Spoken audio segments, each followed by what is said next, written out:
몇 년 전에 한국의 성인 4,000명을 대상으로 조사한 설문조사가 있습니다. 이 설문조사를 보니까 사람들의 관심사 1위가 과연 무엇이었겠습니까? 벼락을 맞고 싶다. 이게 1위였습니다. 여러분 웃으셨는데 조선말은 끝까지 들어야 됩니다. 돈벼락을 맞고 싶다. 예, 아멘 하신 분이 계신 것 같아요. 여기는 없습니다. 일부 예배 때 돈벼락을 맞고 싶다. 이게 무려 72% 차지했습니다. 압도적 1위였습니다. 속으로 나도 그랬으면 좋겠다. 그런 분은 없겠지요. 자, 기업하는 분, 사업하는 분들에게 가장 중요한 것은 돈입니다. 물질, 자본이지요. 철학자들에게 가장 중요한 것은 무엇일까요? 바로 지혜, 지식입니다. 정치하는 이들에게 가장 중요한 것은 인맥 또 권력을 갖는 것이라고 합니다. 그렇다면 성도에게 가장 중요한 게 과연 무엇일까? 오늘 이 아침에 한번 말씀을 통해서 생각해 보시고 깨닫기를 바랍니다. 여러분 모닥불을 이렇게 지펴보셨나요? 모닥불을 캠핑 가거나 우리 아마 어르신들께서는 옛날 아궁이에 불 떼신 기억들이 아마 다 새록새록 떠오를 겁니다. 캠핑을 가서 장작을 가지고 모닥불을 지필 때에 큰 나무를 얻는 게 아니에요. 잔가지나 건불이나 덤불 이러한 것들을 가지고 불쏘시개 역할을 할 수 있는 것들을 통해서 서서히 타오르게 됩니다. 이렇게 화력이 올라오면 이제 장작을 집어넣고 이렇게 이제 불이 따스한 온기를 주는데 누군가의 희생을 통해서 그런 따스함이 오는 것입니다. 옛날 어르신들 불 떼고 구들장 따뜻한 방에서 아랫목에 밥도 갖다 놓고 아버지 퇴근하시길 기다리고 이러한 모습들, 추억들이 아마 있을 겁니다. 누군가의 희생 때문에 사실은 이 땅이 아름답고 온기가 퍼지는 것이지요. 그런데 이러한 좋은 화력들도 장작을 다 흩어놓으면은 금방 온기가 사라지고 또 화력을 잃게 된다라는 것이지요. 그래서 이 성도들이 함께함이 하나님의 은혜인 줄로 믿습니다. 또 하나님의 은혜가 임하여 이 불을 서로 온기를 나눌 수 있다라는 것입니다. 또 어느 정도 화력이 오르면 다 탄 것 같은데 숯불이 됩니다. 이게 꺼진 것 같은데 정말 오랫동안 따뜻함을 주고 온기를 주는 것이지요. 이 숯불이 저는 하나님의 은혜와 같다 그렇게 생각합니다. 꺼진 것 같은데 우리를 늘 돌보시는 하나님, 없는 것 같은데 곁에서 지켜주시는 우리 하나님, 그 하나님을 만나시기를 바랍니다. 바울이 그 은혜를 잊지 말아라 디모데에게 당부하는 거예요. 그래서 성도에게 정말 중요한 것이 무엇일까? 디모데에게 알려주는 것입니다. 바울은 이것을 일찍이 경험하고 알았기 때문에 목회를 하고 그 박해 시대를 살아갈 성도, 이 디모데에게, 성도들에게 성도답게 굳건히 설 것을 당부하는 것입니다. 우리는 바울의 권면을 받은 디모데처럼 하나님 앞에, 사람들 앞에 당당히 서는 성도들이 되시기를 바랍니다. 여러분은 이미 많은 것을 소유했습니다. 믿습니까? 정말로 감사할 일이지요. 바울 사도가 성도답게 이것을 가져라 오늘 또 말씀을 주십니다. 이 말씀을 꼭 가슴에 새기시고 돌아가는 은혜의 시간이 되시기를 바랍니다. 첫 번째 주시는 말씀은 사도의 정체성을 가져라 이렇게 말씀하는 거예요. 성도가 소유할 게 뭐냐? 정체성을 확실히 해라. 1절 보니까 하나님의 뜻으로 말미암아, 이 하나님의 뜻으로 말미암아 이 문장이 수식하는 것은 사도됨입니다. 사도됨.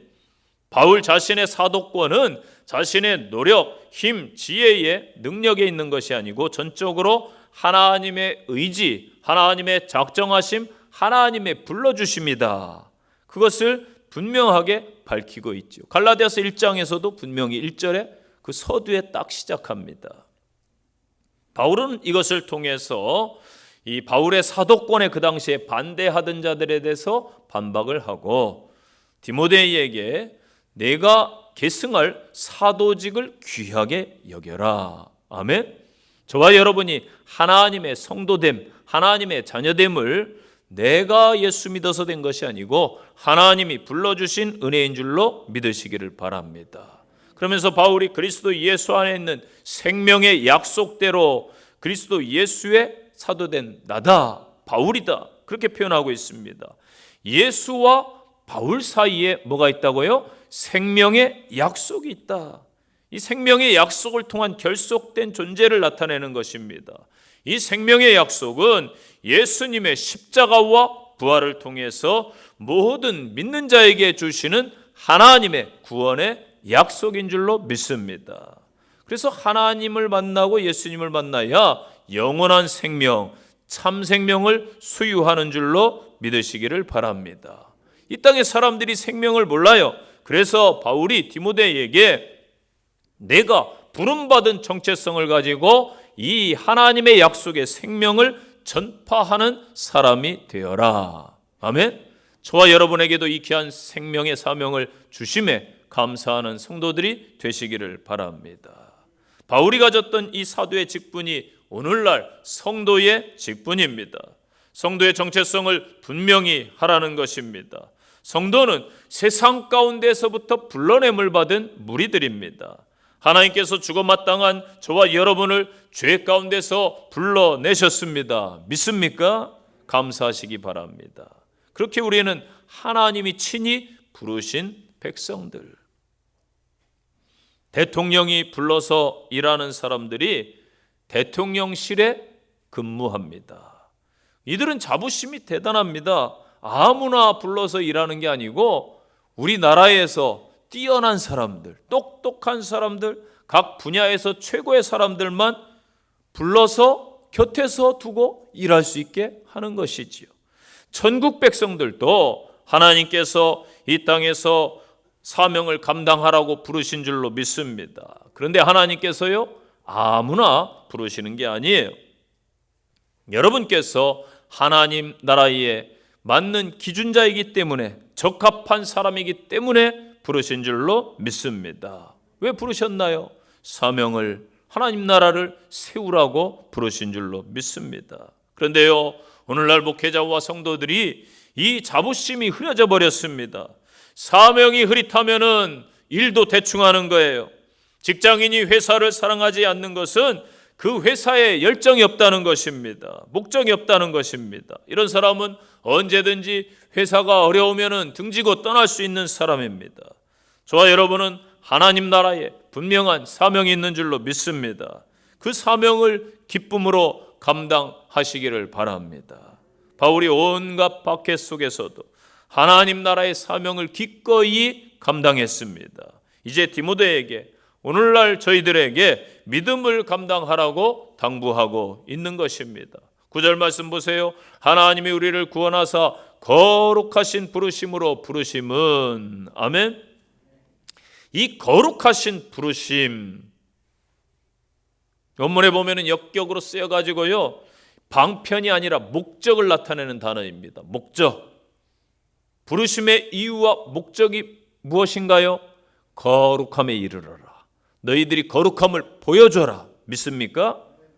거룩하다라는 것은 구별된다, 이런 의미를 갖습니다.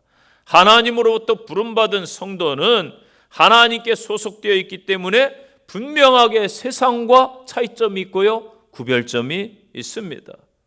이스라엘 백성들을 뭐라고 불러요? 선민이라고 부릅니다. 선택받은 백성입니다.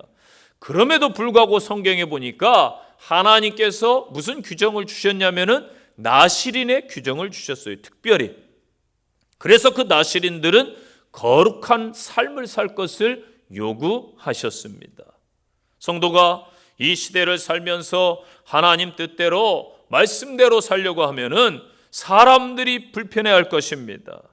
유난 떠느냐, 까다롭다, 하나님의 백성의 티를 낼 수밖에 없는 존재, 그것이 여러분 불편하십니까? 그러나 정상적인 성도의 모습인 것입니다.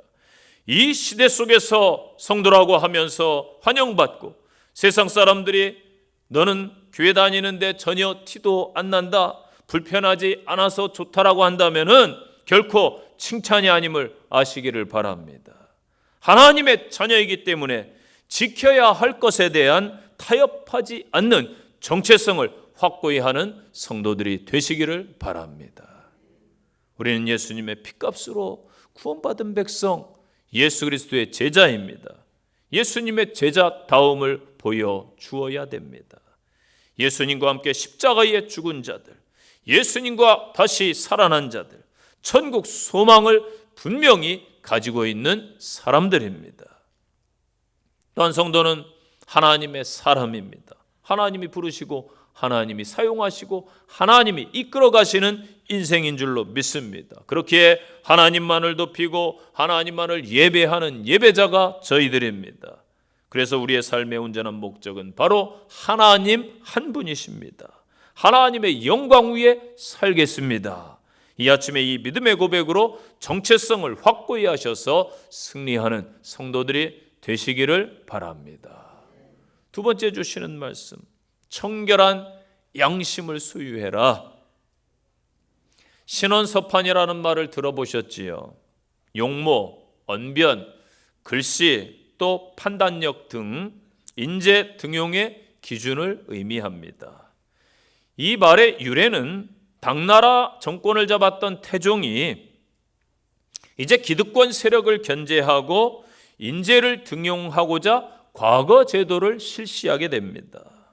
이때 과거를 통해서 많은 인재를 얻게 됩니다. 그런데 당태종은 과거에 급제한 인물들을 바로 등용하지 않았습니다. 좀 지켜보면서 신은 외모, 신체에서 풍기는 인물됨을 평가하고 관리로 나중에 등용을 합니다. 어는 언변을 뜻하지요. 말을 함에 있어서 이치에 맞고 자신을 올바르게 표현할 수 있는 사람을 등용했습니다. 서는 글씨입니다.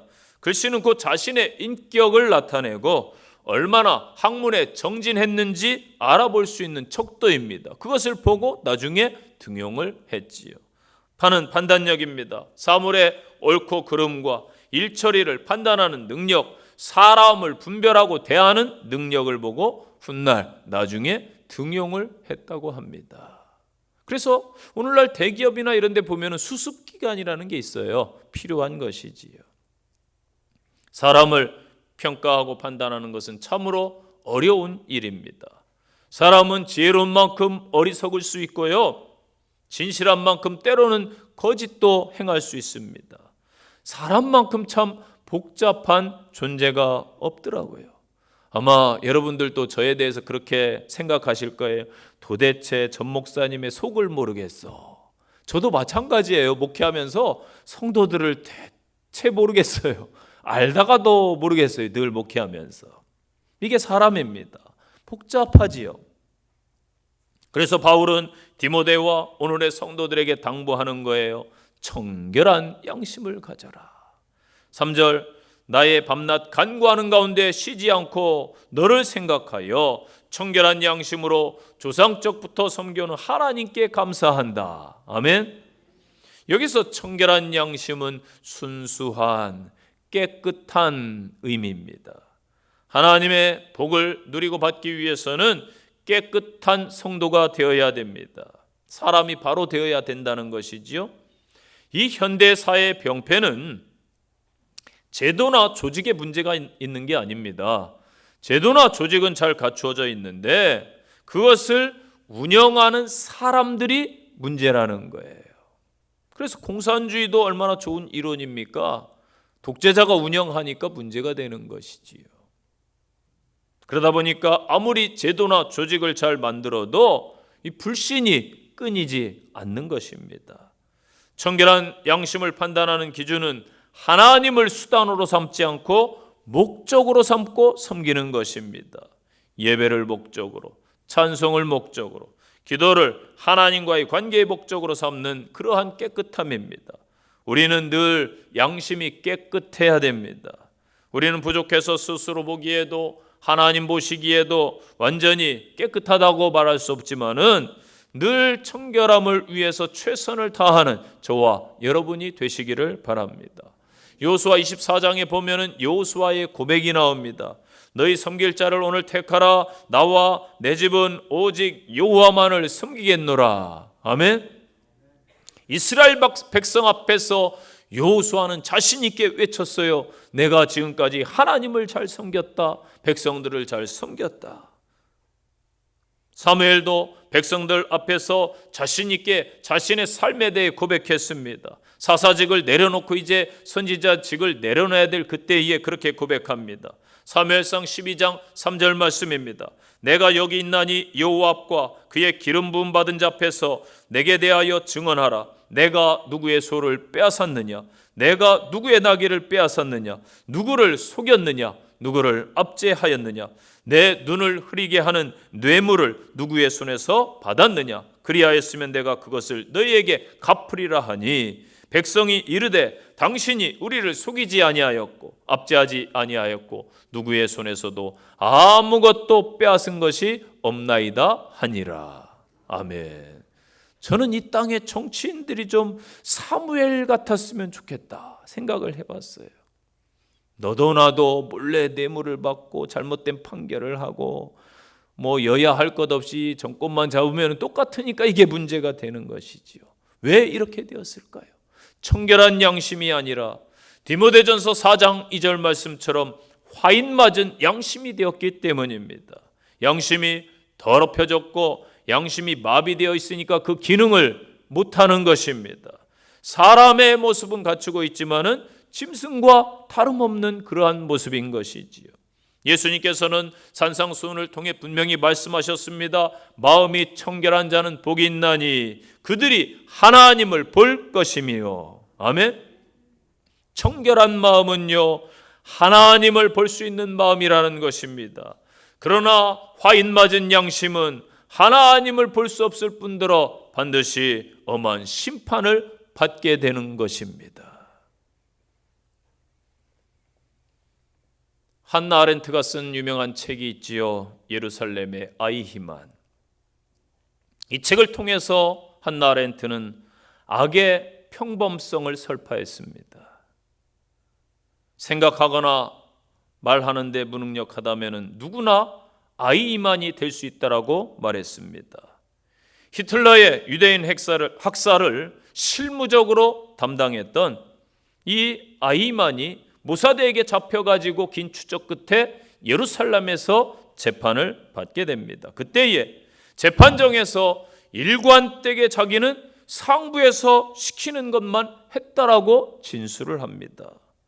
생각할 수 있는 사람이라면은, 말할 수 있는 사람이라면은 옳고 그름을 분별할 수 있어야 된다는 것입니다.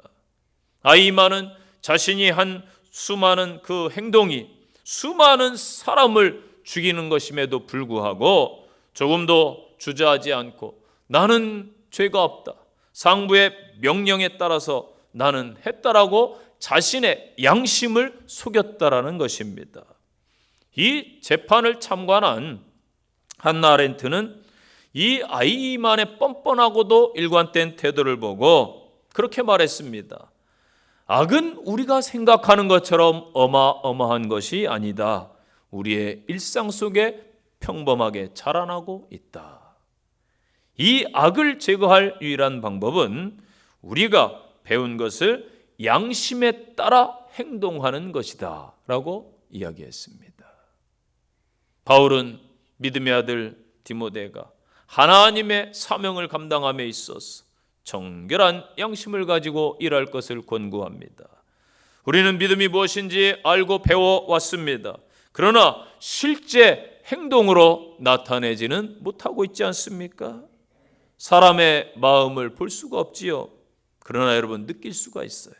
성도는 깨끗한 마음을 가지면은 느낄 수가 있어요. 성령님이 역사하시면은 우리의 더러움과 죄된 모든 것들을 다 태워 주실 줄로 믿습니다. 그래서 심령이 호수처럼 깨끗한 상태가 되는 거예요. 이 깨끗함이 이루어져야 내 삶에 누가 나타나는가? 바로 예수 그리스도가 나타나는 거예요. 그때로부터. 이 헬라어로 양심을 수네이데시스라는 단어가 쓰입니다. 이 뜻은 서로를 알아가는 것이란 뜻이 있어요. 부부가 평생을 살았어도 도대체 저 속을 모르겠어 라고 한다면 잘못 산 겁니다, 여러분.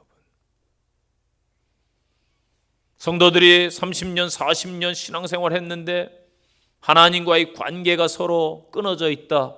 교제가 이루어지지 않는다. 이건 문제 있는 신앙입니다. 양심은 단순히 옳고 그름을 판별하는 인간의 품성을 나타내는 게 아니라 하나님과 서로 관계하고 있느냐, 서로를 아는 것으로 바울은 생각한 것입니다. 그래서 다윗도 양심이 밤마다 나를 교훈한다, 그렇게 고백한 거예요. 왜? 죄를 짓고 나니까 양심에 꺼리끼는 일을 하니까 하나님과의 교제가 끊어졌다라는 것입니다. 히브리서 10장 22절 기억하세요. 우리가 마음의 뿌림을 받아 양심의 악을 깨닫고 몸을 맑은 물로 씻었으나 참 마음과 온전한 믿음으로 하나님께 나아가자. 아멘. 디모데처럼 청결한 양심을 가지고 삶을 이제부터 살아내시기를 바랍니다. 이 세상이 양심이 없고 비록 타락했을지라도 이제 우리 믿음의 성도들이 세상에 믿음을 보여주시기를 바랍니다. 세 번째 주시는 말씀, 거짓 없는 믿음을 소유해라 당부하고 있어요. 저는 이 거짓을 유사 믿음이다, 거짓 믿음을 그렇게 말하고 싶어요. 비슷한데 구분하기가 참 힘들어요. 유사는. 이 대표적인 사람들이 바로 예수님 당시의 기득권 세력, 대제사장, 서기관들, 바리새인들입니다. 이 거짓 신앙의 위험성이 여러분, 남을 속이는 건 둘째치고 자신까지 속을 수 있다라는 거예요. 나 정도면은 신앙생활 그래도 잘하는 것이지, 나 정도면 잘 섬기지, 이 착각 속에서 신앙생활을 한다라는 것입니다. 그러므로 우리들이 늘 거짓 신앙에 빠지지 않도록 조심하고 경계하며 신앙생활을 해야 됩니다. 이 현재 우리 시대에 거짓 신앙의 중요한 특징이 세 가지로 나타납니다. 율법주의, 또 하나는 기복신앙, 기복주의, 또 하나는 인본주의로 그렇게 나타나고 있습니다. 5절 말씀 보세요. 이는 내 속에 거짓이 없는 믿음을 생각함이라. 이 믿음은 먼저 내 외조모 로이스와 내 어머니 유니게 속에 있더니 내 속에도 있는 줄을 확신하노라. 아멘. 아니노이 포리투라는 단어, 이 거짓이 없다, 위선이 아니다, 이 뜻을 가지고 있습니다. 그래서 디모데의 이 신앙은 어려서부터 늘 신앙생활을 해왔기 때문에 바울이 지켜봤는데, 참된 신앙이구나, 복음이 충만한 믿음이구나. 또한 이 거짓이 없는이라는 단어에서 또 다른 뜻은 연극을 하는 것이 아니다, 꾸민 것이 아니다, 그런 뜻이 있습니다. 여러분 배우들 아시죠? 네, 배우들이 그런 고충을 토로한다고 그래요. 악역을 맡은 배우가 길을 가는데 자꾸 뒤통수가 따갑더래요. 보니까 저 나쁜 놈 간다 하면서 엄마가 애한테 저 나쁜 놈이 거리를 활보한다고 막 욕하다라는 거예요. 그래가지고 자신이 참 악역 배우를 하다 보니까 실제 그 모습은 아니잖아요. 그런데 실제 악역을 한 사람들도 이걸 벗어나는데 보통 3개월에서 5개월이 걸린다고 그래요. 너무 악역에 몰입하다 보니까 막 자기가 악한 사람 같고 그렇다라는 것이죠. 이게 진짜는 아니잖아요. 그런데 오늘날 꾸밈의 신앙들이 있습니다. 연극을 하는 것처럼 사람 앞에서는 잘하는데 하나님은 다 보고 계시고 아시죠? 자신이 혼자 있을 때의 여러분의 모습이 진짜 여러분인 것입니다. 사도 바울이 거짓 없는 믿음을 이야기할 때에 이 거짓된 믿음, 무엇을 말하는 것일까요? 자신의 배경을 이야기하는 것입니다. 바울이 조상 대대로 섬겨오던 유대교 신앙을 말하는 것입니다. 모세오경을 중심으로 성경에 기록된 각종 계명, 율법 하나님이 주신 줄 알고 열심히 지킨다는 것이 그들의 큰 신앙의 모습이었습니다. 바울 자신도 이게 최고인 줄 알고 율법을 잘 지키는 바리새인으로 그렇게 살았습니다. 여러분, 껍데기만 가지면 아무 의미가 없는 거예요. 엄마가 아이에게 너 교회 안 가면 죽을 줄 알아. 그래서 교회 오면은 온 게 아니에요. 마음이 와야지. 내가 스스로. 교회 오늘 안 가면은 큰일 나는 거 아니야? 뭐 사고 날까 봐. 괜찮아요. 여러분 마음에 감동되면 놀러 가세요. 사고 안 나요. 그 정도 믿음도 없습니까? 그런데 안 가면 큰일 나는 거 아니야? 그래가지고 놀지도 못하고 주일도 못 지키고. 제일 바보 같은 사람들. 저는 그랬어요. 청소년기에 교회 안 다닐 때 처음에는 그러더라고요. 사람이 한 주 빠지니까 불안해요. 2주 빠지니까 좀 괜찮아요. 한 달 빠지니까 평안해져가지고 생각도 안 나요. 여러분 사람이 이렇습니다. 율법적인 신앙인. 바울이 그랬다라는 거예요. 예수님을 만나고 나니까 이게 잘못되었구나. 구약의 율법을 지킴으로 우리가 의로운 사람이 될 수 있는 것이 아니구나. 예수님을 만나야 되는구나. 아멘. 구약에 기록된 모든 말씀이 바로 오실 예수님에 대한 말씀 실체가 예수님이시구나. 그걸 깨달은 것이지요. 진짜 신앙은요, 우리가 율법을 다 지킬 수 없다라는 것을 깨닫는 것, 선을 온전히 행할 수 없는 존재라는 것을 깨닫는 것, 나는 멸망할 수밖에 없었던 죄인이었구나라고 고백하고 예수님의 십자가를 붙잡는 것, 이것이 진짜 신앙인 줄로 믿습니다. 정결한 양심의 뿌리를 내리는 것이 거짓 없는 믿음입니다. 가식 없는 믿음, 이것은 진실한 믿음이요 정직한 믿음, 고백과 삶이 일치되는 믿음이지요. 거짓 없는 믿음의 그 핵심은 투명성입니다. 여러분, 투명해야 됩니다.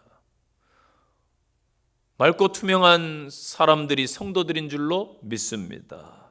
그런데요, 예배 생활에 불투명해. 안 돼요. 헌신 헌금 생활에 불투명해. 인간관계도 불투명해. 주님과의 약속과도 불투명해. 하나님이 이 분명한 사람에게 무엇을 맡기실 수 있으시겠습니까? 사람도 마찬가지죠. 불투명한 사람을 뭔가 맡길 수가 없어요. 믿음이 안 가니까.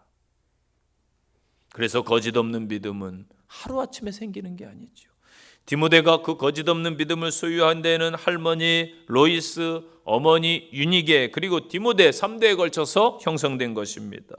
부모님이 자녀에게 다른 어떠한 것을 주거나 교훈하기 전에 정직한 믿음, 거짓 없는 삶 계승하는 데 힘썼다라는 거예요. 그 결과 디모데는 하나님 앞에 사람 앞에 존귀케 된 사역자로 쓰임받은 줄로 믿습니다. 성도 여러분, 여러분들이 지금 후대에게 자녀들에게 무엇을 물려주시기를 원하십니까? 자녀들이 진정 하나님의 복된 자녀로서 축복된 인생, 잘 사는 인생을 살기를 원하신다라면은 세상 것을 주기에 앞서서 거짓 없는 신앙을 유산으로 남겨주시기를 바랍니다. 하나님을 의지하는 부모가 먼저 되면은 자녀들이 다 보고 따라오는 거예요. 저는 여러분의 자녀들을 크게 걱정하지 않습니다. 여러분이 기도하고 저도 기도하고 있기 때문에 기도하면 하나님이 다 들어주세요. 믿습니까? 그리고 또한 우리가 기도한 만큼 본을 보이는 성도들이 되시기를 바랍니다. 특히 한 집안의 가장 여러분, 자녀들을 믿음으로 세우는 제사장들입니다. 여러분들은 영적 제사장의 역할을 이 마지막 시대에 잘 감당하시기를 바랍니다. 오늘날 거짓된 신앙인들이 너무나 많아요. 이 거짓은요, 악한 마귀가 주는 거예요. 거짓의 영입니다. 거짓의 영이 들어가니까 그 삶이 거짓인 것입니다. 성령의 영이 거하면은 여러분 절대 거짓을 말할 수가 없어요. 오늘날 막 무리를 일으키고 있는 JMS나 신천 땡 거기나 보면은 뭐라고 그래요? 모략이라고 그래서 거짓말해도 괜찮다. 여러분 어떻게 거짓말이 하나님의 뜻이 될 수가 있어요? 괜찮아요. 악한 영입니다. 거짓은 나쁜 겁니다. 거짓의 아비가 마귀입니다. 믿습니까? 그래서 믿음이 있으면 절대 거짓된 행위, 거짓말을 하지 않는 것입니다. 거짓을 하고 거짓말을 한다면 분명히 가짜인 것입니다. 바울은 로마서 9장 1절에서 고백합니다. 내가 그리스도 안에서 참말을 하고 거짓말을 말하지 아니하노라. 아멘. 거짓 신앙의 대표적인 모습이 사무엘상 4장에 나옵니다. 이스라엘과 늘 적대 관계에 있는 블레셋이 전쟁을 합니다. 2절 말씀에 보니까 블레셋은 아벡에 진을 쳤고 이스라엘은 에베네셀 곁에 진을 쳤습니다. 이제 전쟁이 시작되었습니다. 그런데 이스라엘이 이길 줄 알았는데 하나님의 백성이 블레셋 앞에서 패해가지고 그날에 4,000명이 죽임을 당합니다. 혼비백산에서 이스라엘 백성들이 진영에 돌아와가지고 회의를 하는 거예요. 이때 3절 말씀에 보니까 이스라엘 장로들이 이르되 여호와께서 어찌하여 우리에게 오늘 블레셋 사람들에게 패하게 하셨는고 여호와의 언약궤를 실로에서 우리에게로 가져다가 우리 중에 있게 하여 그것으로 우리를 우리의 원수의 손에서 구원하게 하자 하니. 아멘. 이렇게 말씀을 주고 있어요. 3절 말씀에. 그래서 이 장로들의 의견을 따라 가지고 이스라엘 백성들이 실로에서 법궤를 가지고 옵니다. 언약궤를. 그래 법궤를 가지고 제사장들이 메고 전쟁터에 나갔어요. 그런데 전쟁의 결과는 어땠습니까? 법궤를 빼앗기고 또다시 이스라엘의 사상자가 내고 패하고 만 거예요. 사무엘상 4장 11절 말씀 보니까 하나님의 궤는 빼앗겼고 엘리의 두 아들 홈니와 비느하스는 죽임을 당하였더라. 아멘. 무서운 말씀이 있어요. 죽임당한 홈니와 비느하스는 엘리의 아들들로 제사장들입니다. 그런데 그들의 행실이 사무엘상 2장에 적나라하게 나옵니다. 17절 보니까 이 소년들의 죄가 여호와 앞에 심히 크다라고 말씀합니다. 그들이 여호와의 제사를 멸시함이었더라. 22절 말씀 보니까 그 아들들이 회막문에서 수종드는 여인들과 동침하였음을 엘리가 들었더라. 아멘. 이렇게 제사장들이 삶이 엉터리이고 거짓인데 하나님의 궤가 함께한들 전쟁에서 어찌 이스라엘이 이길 수 있겠습니까? 성도 여러분, 거짓 믿음은 하나님의 심판을 불러옵니다. 기억하세요. 하나님의 복을 받지 못한다고 생각하기 전에 내 삶을 한번 돌아보시기 바랍니다. 내게서 거짓된 믿음의 모습은 없는지 살펴보시고 디모데처럼 바울처럼 하나님 앞에 온전히 다시 서는 성도들 되시기를 간절히 축원드립니다. 마지막 주시는 말씀, 성도가 소유할 것은 좀 불편한 말씀이에요. 고난을 받아야 된다라는 것입니다. 이 코로나 이후에 이 골프 인구와 테니스 인구가 급격히 한국에 늘어났다고 합니다. 아주 오래전에 저도 골프를 배울 기회가 여러 번 있었습니다. 실제 쳐보기도 했고요. 레슨비를 내주면서 풀세트 장비를 가져온 성도도 있었고, 또 실제 골프장 하시는 분이 저희 집사님의 조카여가지고 저에게 계속해서 그 사장님이 여러 번 권했어요.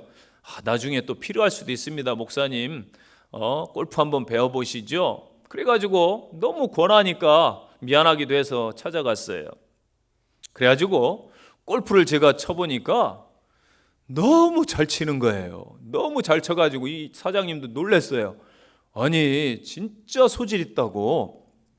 이빨린 소리가 아니고. 그래서 제가 이제 그만둬 버렸습니다. 왜냐하면 너무 푹 빠질까 봐. 너무 잘 친다고 그래가지고 그 말 안 했으면 열심히 쳐봤을 텐데, 그래가지고 그만둬 버렸어요. 여러분, 이 골프공 보셨나요? 요즘에 골프 채널도 많더라고요. 골프공이 어떻게 생겼나요? 당연히 동그랗게 생겼죠. 제가 묻는 것은 둥그렇게 생긴 걸 말하는 게 아니에요. 골프공 표면을 보면 어떻게 돼 있어요? 네, 맞아요. 울퉁불퉁합니다. 울퉁불퉁. 이 딤플이라는 홈을 만들었어요. 처음에는 그렇지 않았어요. 그냥 매끈매끈한 둥근 공이었습니다. 그런데 이 홈을 만들면서 소리가 경쾌해지고 비거리도 엄청 늘어났다고 합니다. 이 굴곡이 골프공의 역할을 잘 하게 한 것이지요. 여러분, 인생도 굴곡 없이 살면 좋겠지만은 모든 인생, 여러분 저보다 더 사신 분들 계신데 인생이 어떻습니까? 우여곡절을 겪는다. 그렇게 표현들을 하시더라고요. 맞습니다. 신앙도 마찬가지입니다. 바울의 신앙 보세요. 그의 고난은 성경에 많이 기록되어 있기 때문에 열거하지 않아도 됩니다. 믿음의 사람으로서 사도로서 사는데 감옥에 갇히고 매맞고 맨날 대적자들이 반대하고, 바울 사도 우리 목사님 또 감옥에 갔어? 창피해.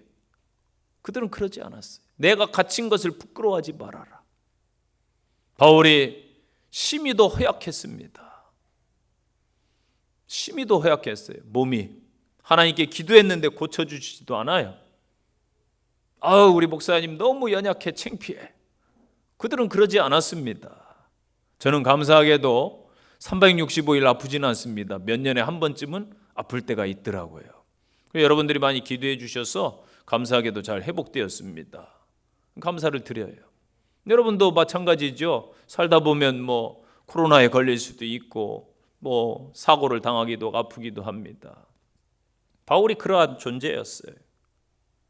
그렇다고 해서 초대교회 성도들은 바울을 부끄러워하지 않았어요. 왜? 복음을 위해 바울 사도가 감옥에 갇히고 고난을 겪었기 때문입니다. 그 믿음의 아들 디모데에게 바울이 그렇게 이야기하는 거예요. 내가 신앙의 길을 걸어보니까 고난의 길이더라. 아멘.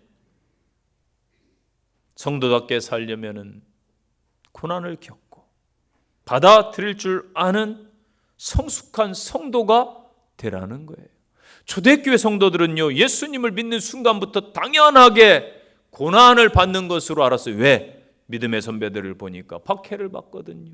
죽임을 당하기도 하거든요. 히브리서에 보세요. 톱으로 켜서 죽이기도 하고, 사지를 찢어 죽이기도 하고, 끓는 솥에 삶기도 하고, 사자의 밥이 되기도 하고. 여러분, 우리의 신앙의 선배들이 그랬어요. 그래서 초대교회 성도들은 입교하는 순간부터 박해와 고난이 당연한 것으로 여겼죠. 저희 시대 한국 남자들은요, 당연히 군대 가는 것으로 여겼어요. 이상하게 생각 한 번도 한 적이 없어요. 20살 되면은 다들 기다려요. 뭘 기다리냐면은 애인을 기다리는 게 아니고 영장이라는 것을 저희 시대 기다렸어요. 그런데 거부하지 않고 다 군대를 갔어요. 그래서 이 나라가 있는 거예요, 여러분. 당연하게 여겼습니다. 크리스찬이라면은 고난을 당연한 것으로 여기는 성도들이 되시기를 바랍니다. 8절 보세요. 그러므로 내가 우리 주의 증거와 또 주를 위하여 갇힌 자 된 나를 부끄러워 말고 오직 하나님의 능력을 쫓아 복음과 함께 고난을 받으라. 아멘. 복음과 함께 고난을 받으십시오. 하나님의 물론 능력을 의지하여 하나님의 능력을 힘입어 고난을 감당할 줄로 믿습니다. 주를 위해 받는 고난에는 영광스러운 상급이 약속되어 있어요. 로마서 8장 19절 생각컨대 현재의 고난은 장차 우리에게 나타날 영광과 좋게 비교할 수 없도다. 아멘. 이 말씀으로 현재 고난 가운데 있는 분들 위로받기를 바랍니다. 만약 우리가 이 땅에 사는 동안 주님을 위해 수고하고 고난받는 것이 없다면 천국에서 상급이 없어요. 천국의 영광스러움을 바라보고 기쁨으로 감내하면서 헌신하시기를 바랍니다. 십자가의 길을 걸어갈 때 필연적으로 당연히 고난이 쫓아옵니다. 주를 위해 고난을 받으면은요, 그 원망이 아니고 마음에 기쁨이 생기고요, 감사가 넘치게 될 줄로 믿습니다. 더군다나 성령님이 감당할 능력을 주실 줄로 믿으시기를 바랍니다. 그래서 우리가 주님을 위해 받는 고난, 믿음을 위해 받는 고난, 신앙생활을 받는 통해 연단받는 것을 기쁨으로 감사하시고 더 담대한 신앙인들이 되시기를 바랍니다.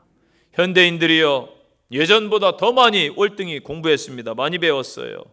지적 능력은 늘어났습니다. 그런데 왜 확신이 없고 그렇게 흔들리는 사람들이 많을까요? 학문이 과거에는 진리를 추구했는데 요즘은 너무 실용에 치우쳐 있습니다. 너무나 빠르게 세상이 변하죠. 현실입니다. 또 지식이, 어제 배운 지식이 금방 필요가 없게 돼요. 지금 또 이제 챗봇 시대가 도래했지요. 금방 또 이것도 바뀔 거예요. 그러다 보니까 깊이 있는 연구를 못합니다. 그런 분야는 뒤진다고 생각하고 나라에서조차 투자하지 않죠. 결국 기본이 서지 않고는 나중에 미래가 없는 거예요. 요즘 세대들 책 읽기를 즐겨하지 않습니다. 왜냐하면 영상에 익숙한 세대이니까. 그런데 여러분, 이 땅의 가장 기초는 인문학입니다. 그것이 이루어진 다음에 다른 것들이 되는 거예요. 그래서 제대로 된 나라는 기초부터 투자를 하는 거예요. 당장 현재 이게 좋으니까 이거부터 쫓아간다? 사실은 오류입니다. 나중에 좋지 않습니다. 신앙도 마찬가지입니다. 수많은 유튜브와 컨텐츠들이 많이 있는 시대입니다. 수많은 찬양이 쏟아지고요. 찬양도 너무 많아가지고 무엇을 불러야 될지 모르겠어요. 그런데 여러분, 가장 기본적인 은혜되는 찬송은 여기에 다 있습니다. 찬송가에. 저는 그렇게 여겨요. 물론 지금 찬양도 좋습니다. 그러나 과거의 찬양이 참 더 은혜롭더라고요. 제가 아마 서울에 온 지 7년째 목회하고 있습니다. 제가 7년간 목회하면서 세미나 참석한 게 아마 손꼽을 거예요. 그렇다고 제가 공부를 안 하는 목사는 아닙니다. 열심히 책은 읽습니다. 그런데 굳이 저는 세미나를 그렇게 참여하지는 않습니다. 뭐가 좋더라, 뭐가 좋더라, 어떤 목사님들 막 쫓아다니고 그러는데 저는 하나님의 말씀이 세미나라고 생각합니다. 목회자는 늘 교회에 붙어 있어야 된다라고 저는 생각합니다. 그게 목회라고 저는 생각합니다. 지금까지도 그렇게 목회를 해왔습니다. 무슨 프로그램, 뭐가 좋다면 금방 도입하고 뭔가를 또 해보자. 여러분, 금방 또 사라져버려요.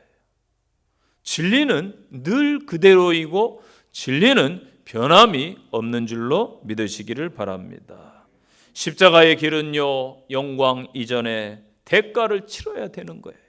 고난을 기뻐하며 감사하는 귀한 믿음의 성도들이 되시기를 바랍니다.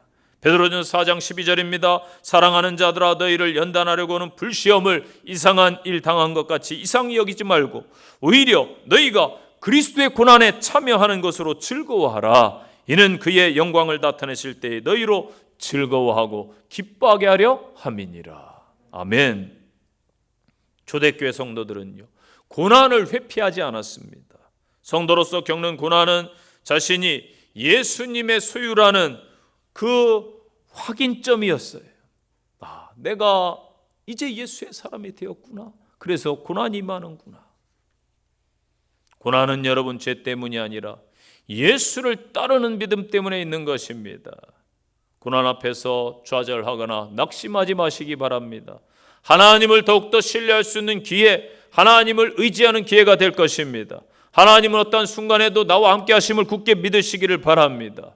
사자굴 속에 함께 하셨던 다니엘과 함께 하셨던 하나님, 착고에 갇힌 베드로 감옥 속에 함께 하셨던 하나님이 결박을 푸실 줄로 믿습니다. 사무엘상 25장 29절입니다. 사람이 일어나서 내 주를 쫓아 내 주의 생명을 찾을지라도 내 주의 생명은 내 주의 하나님 여호와와 함께 생명 싸개 속에 쌓였을 것이요 내 주의 원수들의 생명은 물매로 던지듯 여호와께서 그것을 던지시리이다. 아멘. C.S. 루이스가 그런 말을 했습니다. 고난은 하나님의 확성기이다. 아멘. 참 훌륭한 말씀이에요. 성도는 고통을 통해서 하나님의 음성을 들을 기회가 된다라는 것입니다. 그래서 하나님이 주시는 힘으로 이길 수 있다라는 거예요. 승리의 삶을 산 성경의 위대한 믿음의 인물들 공통점이 뭐예요? 고난입니다. 키워드는 고난이에요. 아브라함은 이삭을 드려야 했던 모리아 산의 번제단, 요셉은 차디찬 감옥과 형제들의 배신, 모세는 생사의 고비를 넘긴 나일강과 광야의 연단, 룻은 허리가 끊어지도록 하루 종일 보리 이삭을 줍던 그 밭, 우리 예수님은 골고다 언덕 위에 십자가인 줄로 믿습니다. 고난 가운데 있는 우리 성도들이 있습니다. 저도 참으로 마음이 쓰이고 아픕니다. 그러나 그 고난이 귀중한 시간임을 기억하십시오. 각종 씨앗이 아름다운 꽃을 피우고 열매 맺기 위해서는 반드시 땅 속에 묻히는 기간이 필요합니다. 이처럼 우리의 삶에 고난이 여러분에게 나중에 유익이 되어서 귀한 꽃과 향기를 바라는 시간, 나아가서 귀중하고 가치 있는 열매를 거두는 시간이 되시기를 간절히 축원드립니다. 결론의 말씀입니다. 성도는 하나님께서 특별히 세우시고 부르신 자들입니다. 또한 위대한 사명을 부여받은 자들입니다. 여러분을 스스로 존귀하게 귀하게 여기시기를 바랍니다. 이사야 43장 1, 2절입니다. 너는 두려워 말라. 내가 너를 구속하였고 내가 너를 지명하여 불렀나니 너는 내 것이라. 내가 물 가운데 지날 때에 내가 너와 함께 할 것이라. 강을 건널 때 물이 너를 침몰치 못할 것이며 네가 불 가운데 지날 때 타지도 아니할 것이요 불꽃이 너를 사르지도 못하리라. 아멘. 우리는 세상 사람과 분명히 다른 사람들입니다. 성도의 정체성을 분명히 하시며 사시기를 바랍니다. 청결한 양심을 회복하시기를 바랍니다. 거짓 없는 믿음으로 승리하십시오. 성도로서 고난을 기꺼이 감수하는 귀한 신앙인이 되셔서 차별화된 성도다움으로 이 세상에서 승리하시기를 축원드립니다. 적용의 말씀입니다. 첫째, 나는 그리스도인의 정체성이 분명한 성도인가? 한 주간 자신을 돌아보시기를 바랍니다. 두 번째 적용입니다. 내 마음은 주님이 계신 깨끗한 상태입니까? 아니면은 세상에 많은 것들이 들어와 있습니까? 살펴보시기를 바랍니다. 세 번째, 거짓된 내 삶의 모습들이 있을 겁니다. 하나님 앞에서 사람 앞에서 다 내려놓고 버리시는 한 주가 되시기를 바랍니다. 마지막 교훈입니다. 여러분의 현재 고난은 분명한 하나님의 뜻이 있습니다. 하나님께 물으시고 하나님께 이길 힘과 지혜와 능력을 구하시기를 바랍니다. 기도하겠습니다. 우리를 늘 살펴주시고 우리를 간섭하시며 전부가 되시는 하나님을 찬양합니다. 오늘도 주의 성전에 찾아왔습니다. 이 모습 이대로 받으시고 말씀 주셨사오니 저희와 세상 가운데 함께하여 주시어서 성도다움으로 승리하는 성도들, 하나님이 원하시는 것을 소유하는 참된 믿음의 성도 되게 하옵소서. 주 예수님 이름으로 기도합니다. 아멘.